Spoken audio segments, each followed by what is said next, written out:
Wild and free interior Alaska here, and if you've been around for a little while following all of our adventures out to our cabin, you've heard us mention several times before that there is a awkward season where we cannot get out to our cabin due to the snow conditions, so we can't get out there on either snow machine or wheeled vehicle.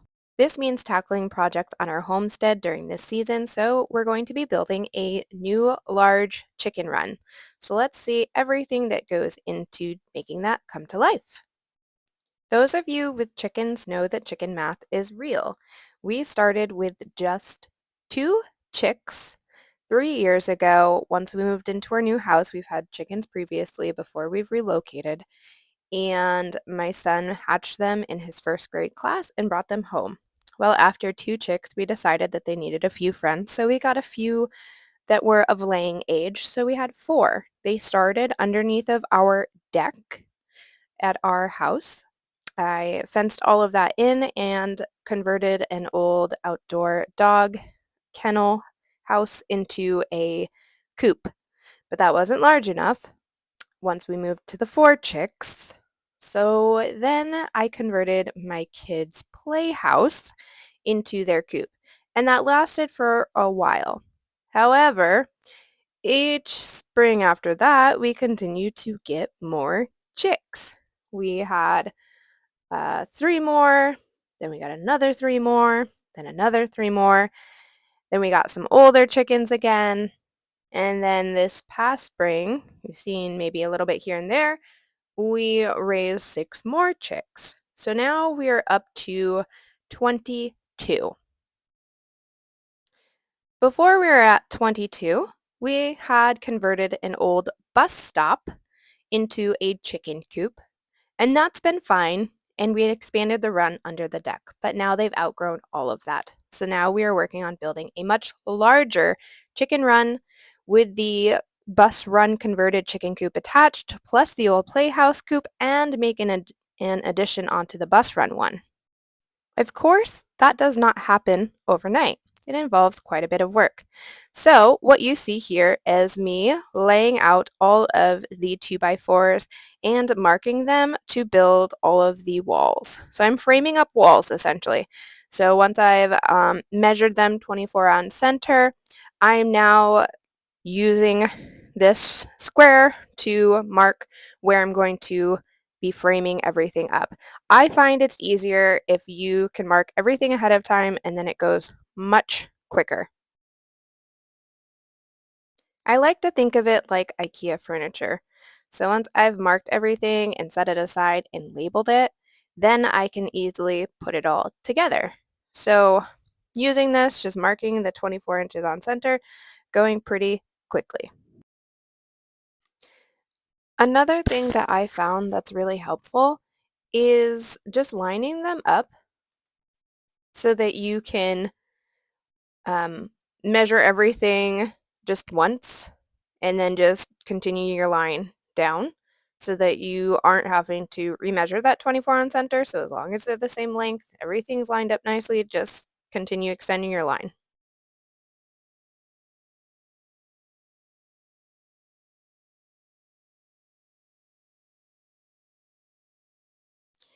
Everything when it comes to building, which I am definitely not a professional at and learning as I go, but the more and more that I've done, I've learned to try to work smarter, not harder. So this has been super beneficial until you maybe don't think the process through all the way and you mark the wrong side, which I did do one time.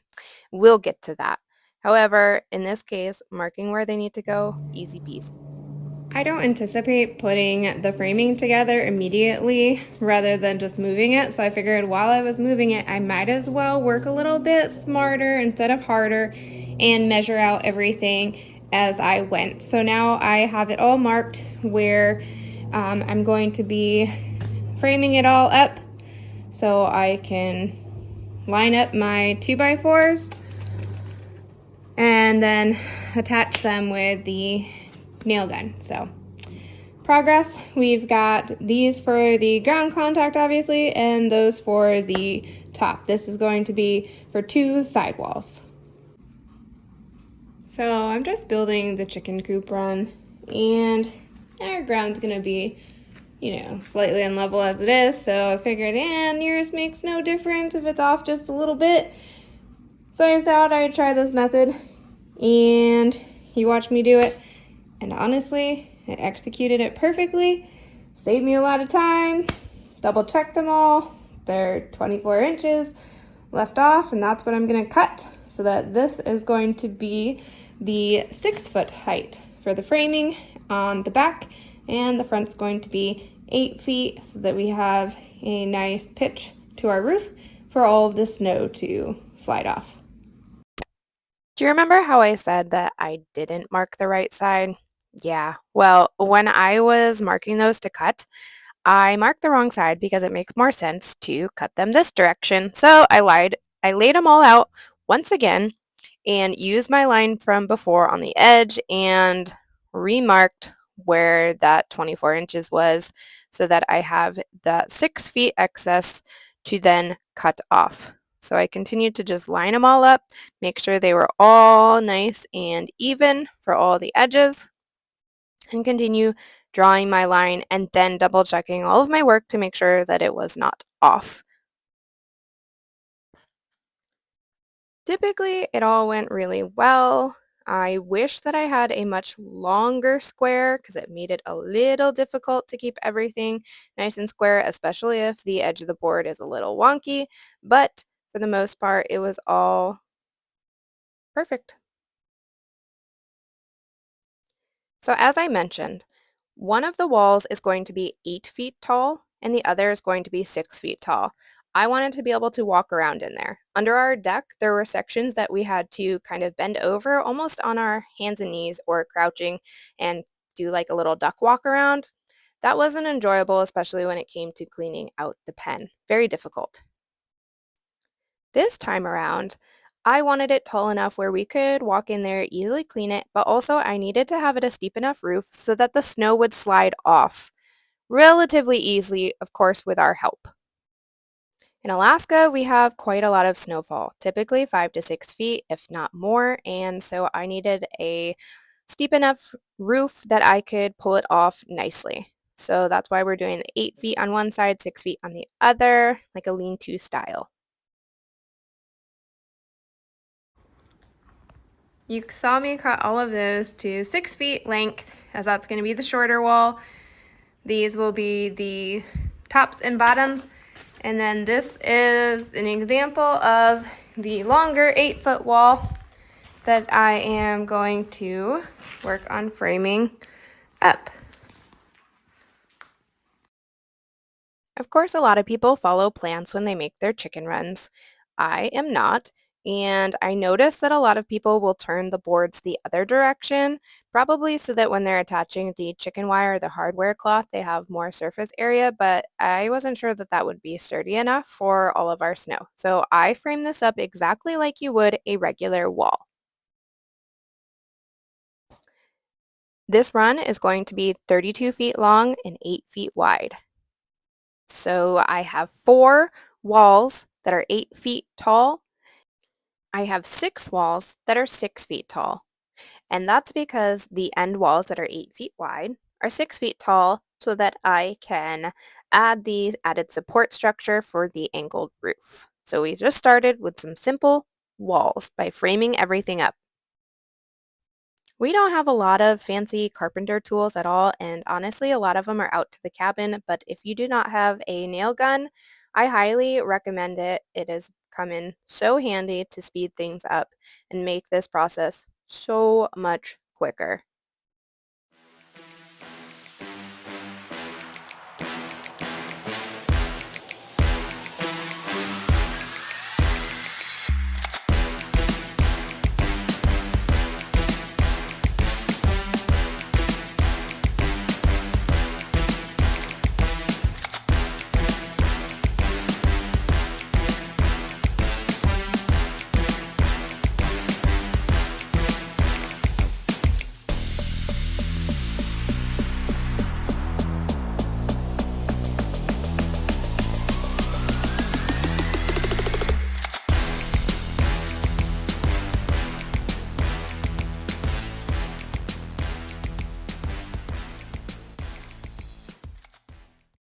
We're trying to do this right since it's going to be a relatively permanent structure in the yard of our house, so we decided we would paint it green so it blends in with all of our forest. So I used our really kind of crappy airbrush that we picked up a long time ago and put it to work. Was not the best, but it did really beat having to paint with a paintbrush or a roller every single one of these. So we got that done before we installed all of the walls. Let's take a look at that. I was just one person, so trying to record me putting all of these up was really difficult, and I forgot that step. But yes, I did put all of these walls up by myself and then had my husband come over and capture just a little bit when I realized I forgot to share that with you. Oops, it happens when you're just set on getting it done. So I obviously forgot to record the most fascinating part of a build, right? Putting these walls up, because I just jumped to it and got carried away after work one day. However, to get to this point, I had to clear all of, one, we took down a ton of trees. There's like 14 total that we removed. And then the ground is just this very raw forest like this, as you will see here, with tons and tons of Arctic rose bushes. So they're all prickers. And I cut all of them with loppers, like more than 400, cut them down. As you can see, some of them are still here and poking their little heads, but I got most of them. Then I raked where I was going to put all of the boards. Then I added in some fill dirt from our driveway that's got pushed up from plowing. So I put it back to good use by adding it here instead of digging, because this is just full of roots. I decided I would make it so that these are somewhat relatively flat as far as them touching the ground. Is any of this level? Absolutely not. Is it probably hardcore leaning? Absolutely. But hopefully when we get that end wall on, we'll tie it all together. These are just temporarily up there right now. Obviously not the right direction. They're just thrown up quickly for added stability. And then all of these other braces. But it's coming together nicely today. What did they say? Rome wasn't built in a day, and neither was this chicken run. But I did bring out all of these walls in one day, brace them, and then attach them to each other with screws and hoped that they were relatively level. Lots of adjustments moving the walls so that they were level as well, and adding in the final end wall, like I said, is 6 feet. That way when I install the roof, I will be adding support braces and to the rafter that'll cross right there and kind of closing that all up. This is a very large structure that is a little wobbly, lots of room for movement, so we did have to do a lot of stiffening up. As you can see, we do have those braces, those Y braces, throughout the walls to help strengthen them. And then throughout the build, I did add other additional braces along the sides and across it. I was pleased though, once everything was attached together, it didn't just fall over and crumble. So that was a plus. Everything is possible. Yes, we will see how it all holds up against all the snow we get. Putting that end wall on really helped to draw it all together. And honestly, I feel like it's pretty square. Yeah, I forgot to paint the backside. Actually, I didn't forget. It was just one that was at the bottom of the stack I will do later. But I feel like it's pretty square. Now, is it level on the ground? Absolutely not. Should it really impact it with the way that the roof's going to be slanted and the ridges? No, I don't think so. So, another day we'll get these rafters installed. I'll add a few more to brace it, just for added stability. And then I'll get the chicken wire laid down and staked to the ground. Then I'm going to add a 2x8 along the bottom to hold the chicken wire in so nothing can get through to it. And hopefully that'll work. The coop will be sitting over here. Still gonna work on that platform. And then we will add the metal roof, which is in this nice pile that we picked up. So hopefully we'll have enough materials out of there. I think so, more than enough. We'll be able to throw them up and hopefully get this figured out soon.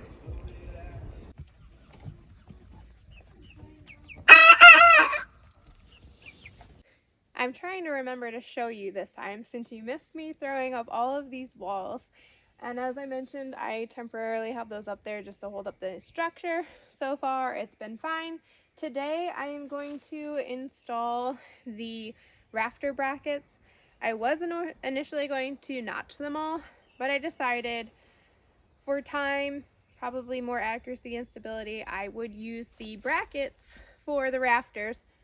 And since I'm doing them 24 on center as well, I will just be installing them right on with all of the frame boards. So I don't really have to think about it and measure. I'll just be plopping them up. Of course, I have different ones for the ends, so I'll do those last. So I'm just gonna start with one side, then get my taller ladder and do the other side, and see how far I get.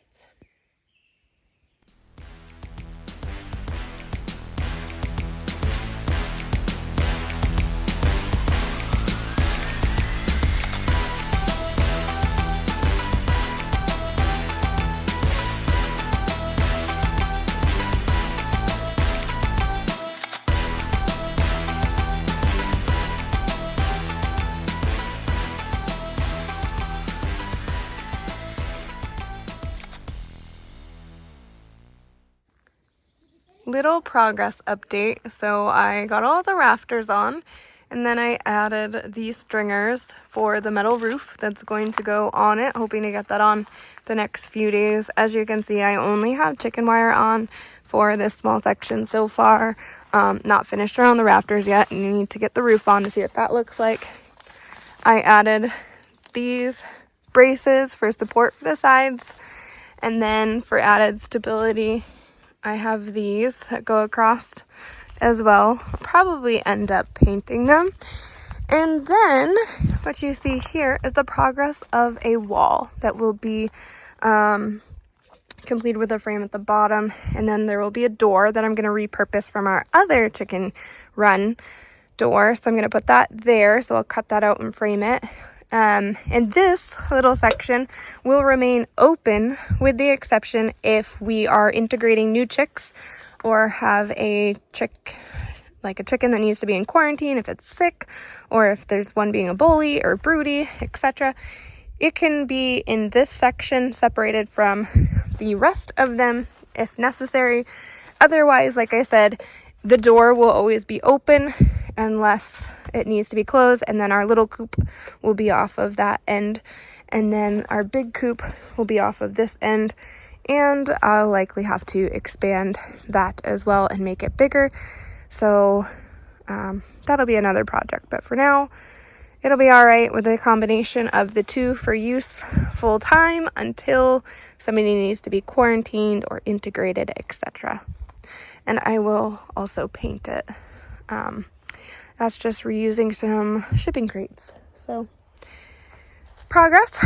Gonna hopefully get that roof on, and then chicken wire, move over their coop, and get them all settled. As my husband says, my hobbies become everybody else's hobbies as well, because often I do need some extra support, and I am incredibly thankful. So my father-in-law came over and helped me with the roof, cutting it all, which, my goodness, that was a challenge. But we got it, and then we got them all up together. As you can see, we were making some quick progress, and once we got it up, I was just attaching the bottom and the top once we got it lined up initially to get all of the roofing on before I climbed on the roof and attached it everywhere else that it needed to be. So once again, most of our build projects, I end up on the roof regardless. Lots of back and forth from one side to the other and moving the ladder. Always so fun. Some more progress on the chickens run. We got all of the metal roofing on. However, we only attached it at the bottom and the top right now because as you can see, it's wet. It has been raining the entire time. But in theory, we'll get all of those attached. And for some used roofing material, plus this and stacks over there for $200, not too bad. Next up is painting, and since it was raining, doing it under here was the best idea. These are all of the added support boards.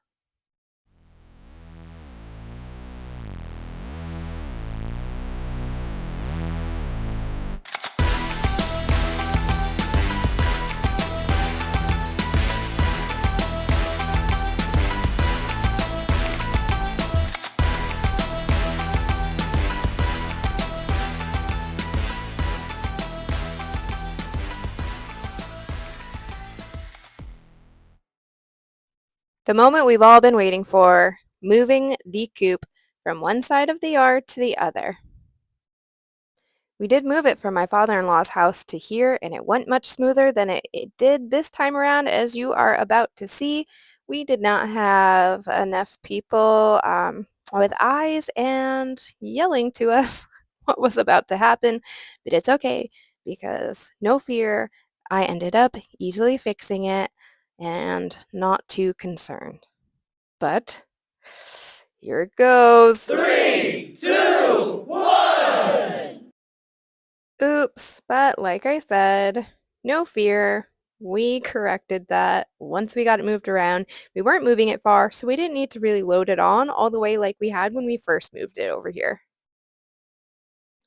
So this is the larger coop. That's the repurposed bus stop that I was talking about in the very beginning, and now we are moving it from one side of our property to the other and loading it onto this platform, which, much to everybody's surprise, did not go smoothly either. Oops.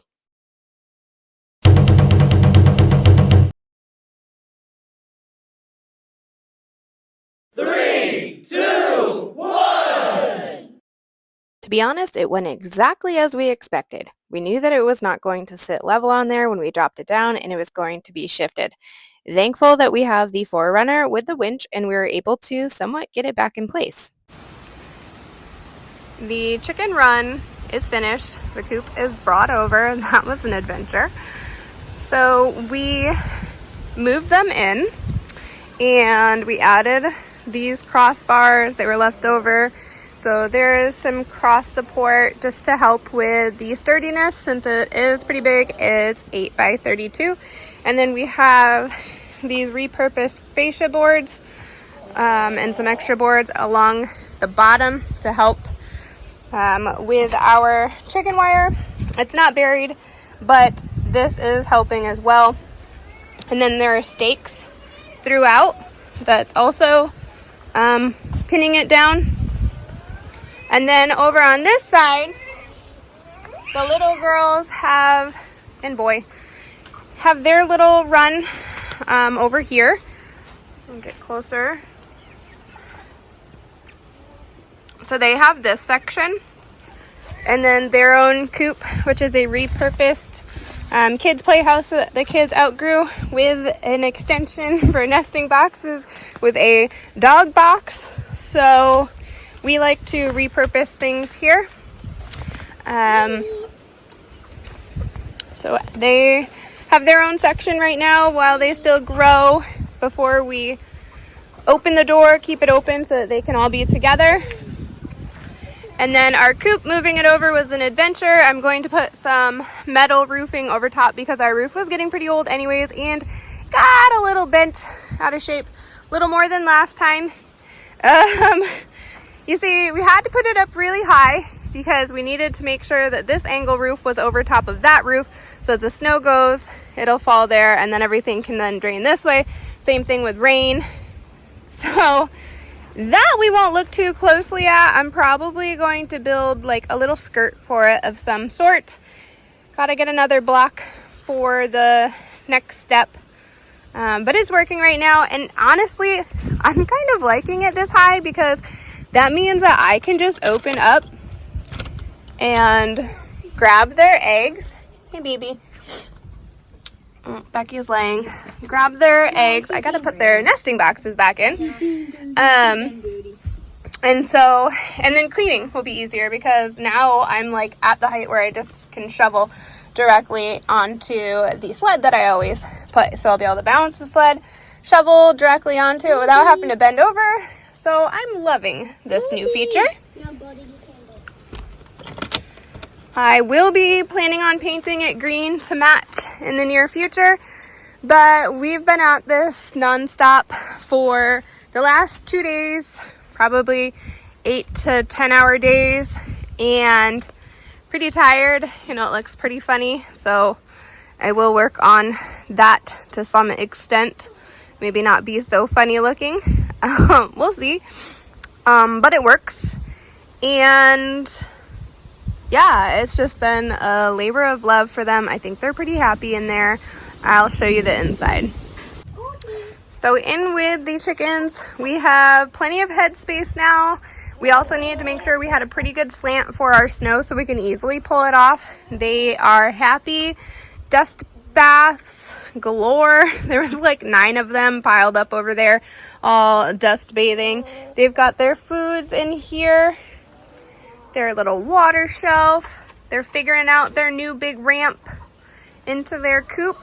But everybody seems pretty happy with plenty of space. And I think the rain's about to begin. So I quickly put a little skirt around the bottom to make it look a little more appealing. I used tar paper. We'll see how well it holds up. But it looks much better so far.